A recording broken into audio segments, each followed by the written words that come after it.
Did you ever think about the seasons in Planet Zoo and what the weather is actually causing to the game? Now, today's episode is about the Arctic fox, and I thought that's a brilliant idea to talk about why seasons in Planet Zoo actually, well, suck, to be honest.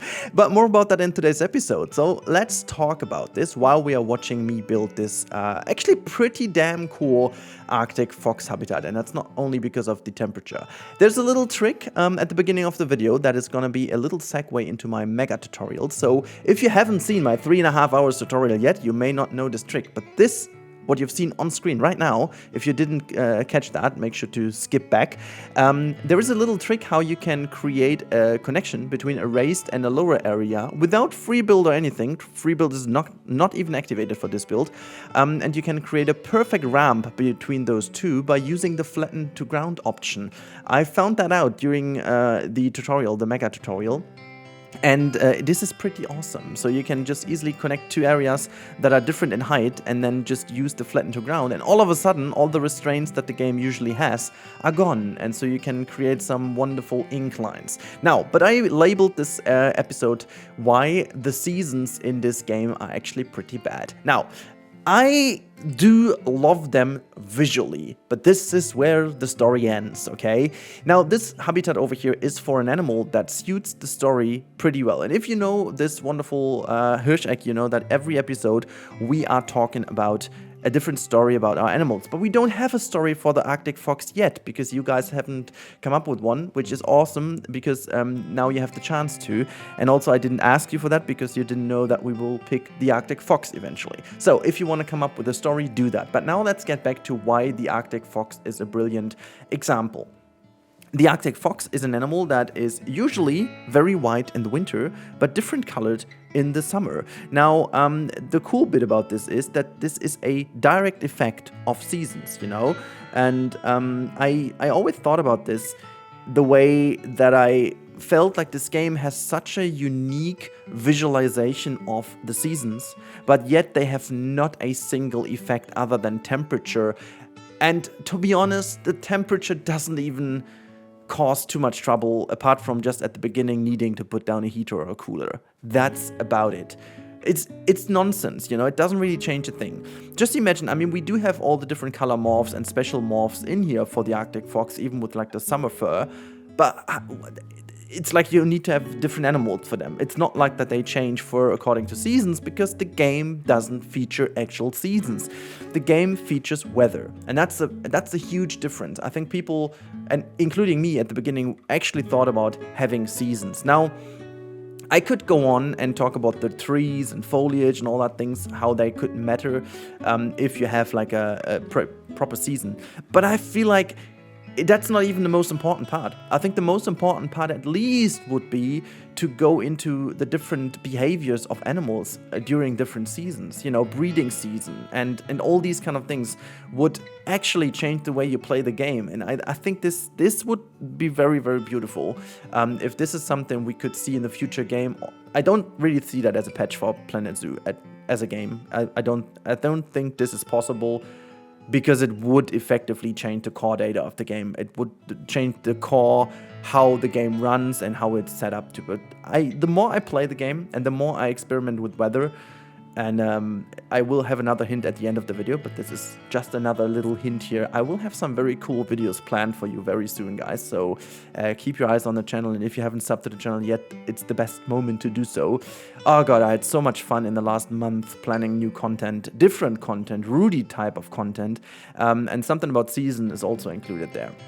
Now, as you can see how I'm going to go crazy here on the different foliage types, which we will talk about this habitat in a second, don't worry. But I want to finish the point about the seasons before we talk about this habitat, which I think turned out absolutely beautiful. And it also is the perfect finishing of this series in a way, but more about that later. Now, back to the seasons. Again, as I said, as stunning as this all is, and I want to quickly go back to Planet Coaster, just for making this point a bit more easy to understand. In Planet Coaster, we didn't even have weather. We didn't even have a snowy map at the beginning, and later on Frontier gave us with a Christmas update a Arctic map, at least to have some snow, and then we got some fake snow elements, fake snow trees, and we could basically fake snow, but nothing else, you know, there was no real snow or rain or anything like that. It wasn't even overcast, you know, the game was always sunny, bam, that's it. Which, to be honest, for a theme park builder at the beginning is kind of fine, but even the simplest thing, that rain would cause people to bring out umbrellas, like we all know from the beautiful Roller Coaster Tycoon, changes the gameplay. You could have made the umbrellas overpriced and so become a billionaire by selling overpriced umbrellas in a certain game called Roller Coaster Tycoon, which isn't really meant to be the way, but it shows how much of a difference it is. And also, people already in Roller Coaster Tycoon, they did choose different rides according to the weather. You know, as soon as it's getting rainy, people actually preferred indoor rides over other rides. They didn't go on coasters because it's rainy, and not even to speak about maintenance issues once it's more rainy in a time. So seasons would actually have a huge impact already on gameplay in Planet Coaster, but we didn't have them. So hopefully in a Planet Coaster 2 we will see that as an actual effect. But even more important than that, you bring in the weather in Planet Zoo, and everyone was going crazy, and including me, and I'm still loving the effects. I'm still loving how snow is built up. I'm still loving how the rain and everything in the rain looks, and with like the little droplet effect and everything, like from the roofs and stuff is exactly measured, and you have like a dry patch. If you put one piece down, it has created a dry patch below it, and it looks stunning. It's amazing. And then this lost potential of not having actual impact of weather in this game. It's just kind of the longer I play it and the more I play around with it, the more I'm like, why would you even do that to us? Like, not even like the fur variants over here. See, this is one of the coolest bits where you could experiment with that. Not even fur, you could even make like having grow the fur. You have a shader system in which they can make a fur more, you know, furry or less furry, and very short and very tight and very long and very fuzzy. They have done a stellar job with this. And you could even use that in order to, you know, make fur in the winter be a little bit more plushy, a little bit more, you know, it's like that. And then in the summer it's less. So for example, little things like that. And then you could even have like a keeper who needs to take care of the fur. For example, some animals need to be shaved at some point, and all these kind of things, or at least a little bit. I'm not sure if you would do that in zoos, but like there would be so much just because of seasons, and everything is in this game. It's almost like ignoring, like you have a car but you don't drive it. Really, it's that level of I don't know, I just can't. So yeah, it's really something I wanted to talk about for a long time, and I really love that. So yeah, it's kind of, you know, I'm actually a little confused here what to say else, because the more I play this game with all these seasons activated, man, I'm just so much hoping for the future that we could see something like this in a zoo game, and that would just open so many doors. Anyhow, speaking of doors, this is the door I take to go into talking about this habitat. What a bad segue, by the way. Yeah, it was more of a simplistic habitat, but I like it a lot because it just transports the feel of Hirscheck I've, you know, settled now for. And it was also, the time lapse over here is relatively short compared to what I've done in this time. So this hasn't been done on a stream. By the way, I'll be back streaming rather soon. Just been very stressful with my birthday and with Christmas, and my best friend's son had birthday and his wife had birthday. A lot of birthdays during these days. So yeah, it was a bit of a stressful event. So, yeah, I'll be back soon, but since this hasn't been done on stream and I've been listening to an audiobook, I've been pretty quick in building. So, again, this is a rather easy habitat. I used a couple of inclines. I made a little valley for them, for the little foxes. That was the idea, to make it a bit more secured for them, but yet again, this is a relatively big habitat. We've got 5 foxes in there, which will be roaming around in their wonderful habitat. And I'm using a couple of blueprints I've been using throughout the series, making it all look very natural and nice. And as I said, I think I have found a style now that I'm very, very happy with. Like the foresty vibes are definitely transported. And I think I own this style now. As much as it was a struggle at the beginning with the first couple of episodes, now I have set the style. I'm a lot quicker in doing what I want to do and making certain things to look nice, and creating certain different ferns and using some trees here and there, being a bit more brave in using trees, yet not brave enough, I have to admit. I just don't like the shadow in this game, I have to say that every time again. I know that for a proper forest we would need even more dense trees and just a lot more trees in here, but you can see this in this area. As soon as you put down all the trees, it's becoming super dark and washed out, and I don't know, I just don't like it. I like the crisp sun, and I would even love to have a bit of a improved shading in the future. Like, these trees like create like a complete solid shadow, which usually isn't exactly this case. You always have a little bit of light blooming through, or like, shining through the leaves and stuff, so it isn't necessarily fully dark down there. I do understand why they do this. Obviously performance reasons have it, so I understand this, but yeah. And last but not least, I included another little shop over here.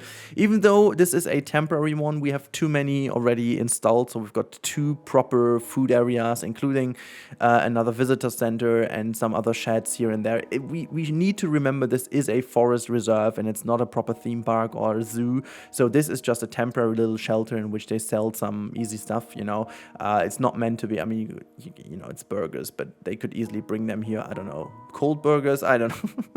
They would at least need to have like a little grill behind them, like a barbecue grill. I should have done that looking at the burgers now. But yeah, anyways, this was the idea, to give them like a little temporary shelter here in which they could sell some goods. And this is mainly here to avoid them from being soaked in the rain and whatever, also being cold in the winter days. They would be cold, but yeah, they could at least have like these kind of heat mushroom thingies, whatever they're called in English. Could still put them there, like a little gas kind of heating, I don't know. But yeah, so this is mostly it for the time-lapse already. I really hope you enjoyed this little talk about seasons. And if you are one of these skibbity-skibbidaroos and haven't heard that, make sure to skip back to the beginning. I talked a lot about the impact, or the, let's say, non-existent impact of seasons in this game, simply because we don't have seasons. So yeah, I'm gonna hand you over into the real-time Rudy part in a couple of seconds, but I'll take this opportunity to say thanks again to all of you for watching my videos, supporting me on the different channels, making sure to always stick around, and I wish you a good real-time part with this beautiful habitat. Alright, here we are in the real-time part, and we are starting our little journey here across the little lake. As you can see, there are some swans in the water, you can see the boats, and on the left-hand side, this is where it usually would go to the visitor center, but obviously, as we've changed a couple of things, you can see now there's this little shed over here where you can grab some stuff, I thought, that's just like a little temporary shelter under the oak tree here. And then you've got some cozy forest vibes, and you go a little bit further over here, you can see there's this little incline leading to the raised viewing platform. So as we go up and follow the people, by the way, over here, you can see the visitor center here in the back. Oops, what the heck is going on here? Sorry, I was just clicking something in the background. But yeah, so as we go closer here to the viewing area, you can see it's very overgrown in here. Like there's a little pit for the little Arctic foxes. They do actually have quite a bit of a huge habitat for them, which I thought was a good idea. At least we are a wildlife reserve, they shall have a good time. So you can see everything is like super foresty, very overgrown. A couple of trees have been shoved away in a way, or maybe by a storm or something. They've been, or they actually fell down or so, just for making it a little bit brighter. It's the same trick as always with this thing, because otherwise everything would look like this, being totally in the shadow. But you have to be a bit more brave, look at that one, playing with a little box here. I love that. So yeah, if you go down, you can see there are now a lot of different viewing angles, and everything came together nicely. So the lake is almost done. There are a couple of things that I still need to do, including doing the connection better into the old part of the area, but more about that if we fly over in a couple of seconds. So here's the look from the other side. Once you go around, you will be granted with a bit of a nicer view over here for the kids, where you can actually look inside. There you can see them even walking around. Look at that 4 We have 4 in one view. How cool is that? And there's one going to play with the box. I really love it. Let's go closer to see how it's playing with the box. I really love that when they do this. Come on, do it for us. Just play a little bit with the box. Oh, look at the little wiggle. Little tail wiggle. Are you about to play or just looking at the box? Hello? Okay, it's just looking at the box. Okay, fantastic. There's the other one coming, the black one coming. Or actually, it should be blue, a blue morph. I think it's dark blue rather than black, but... I like that. I really, really like that. Let's have a look in the sun. Yeah, it definitely should be the light blue one. Definitely like that one. I do like the fur variant. Super, super nice. I like that a lot. Super cool. And yeah, if we are out here, you can see this is where we are leading back to the visitor center. There's like a little chat for them on this side. Oh, by the way, I wanted to actually make something to... Actually, you know what? It's fine to not have something to look inside. They should have their privacy in there. Oh, I'm just jumping up onto that thing. Let's jump down here on the other side. It's again a little bit of a... Oh, there was one playing in the box again. Look at that one. Yay, there you go. Jump out of it. And the box is kind of broken. Ah, I love that. I love the animation. But yeah, this is the visitor center with our little kiosk in here. As they do work now, I could finally reconnect them after the fix. And then this is where we are back with the Sloth Bear. And I think this is the point where we can actually jump into the free look mode and fly all the way up to show you the finished area. So a couple of blank patches will be fixed, as I said, with the finishing touches. So yeah, the last bit that is actually open is this center area, but most likely it's about this. And there will be one more animal that I'm going to bring in, and this is going to be in this area. I'm going to take away quite a bit of the common deer habitat, because the common deer habitat is in general needs a bit of fixer-upper. So this entire area over here will be improved dramatically, and we're going to bring in the moose.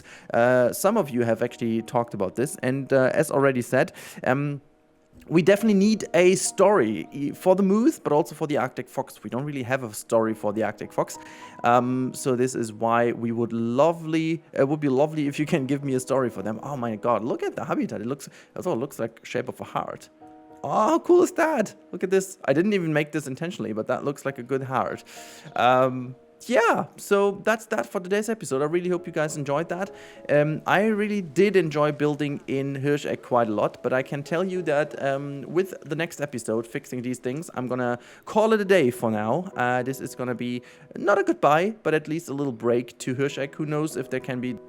Good lord, the hard drive was full. Not sure where exactly the last recording ended. Anyways, I was about to end this video. So yeah, this is what you're looking at. Not sure if there's any potential in the future to do more about Hirscheck. So most of the stories have been told, but a couple of fixer-uppers here and there might be possible. And who knows if we're getting new animals, birds, for example, in the future, which I highly doubt, but you never know, could make a return possible. So again, it's not a goodbye, but at least just for the moment, a little break again. So one more episode, and then we're gonna move back into another project, which most likely is gonna be Sicily first of all, and then we see where it brings me, because I have got so many cool projects planned in the background. Most of them are already pretty far in development, so you're gonna see in the next coming weeks a lot of different styled videos in Planet Zoo. I've actually planned to do something more creative again. As I said, I want to be a bit more of the old style Rudy, so make sure to check out. And also one last little question. Yesterday was my birthday, so maybe it's like a belated birthday present. Make sure to check if you guys are subbed to the channel. YouTube has already done, or has again done a little cleanup in which they have been actually, well, desubbing people for whatever reason. I thought it was like a little myth and people were just doing that for the sake of subs, but then I figured I was even unsubbed to other channels too. So yeah, just make sure if you are subbed or not, and then if you want to sub again to be notified whenever my videos go live, make sure to do so. That would help me a bunch. And other than that, I can only tell you again that there are a lot of DLCs again on good value on Instant Gaming if you want to grab one there. Enough service talk for now. If you fancy a 3 hours tutorial, by the way, that I did for you, make sure to click to the top right where I put all the tutorials for you guys, including that 3-hour full tutorial of Planet Zoo. And yeah, all I can say now is have a great weekend. Thank you so much for your support. Stay safe and goodbye.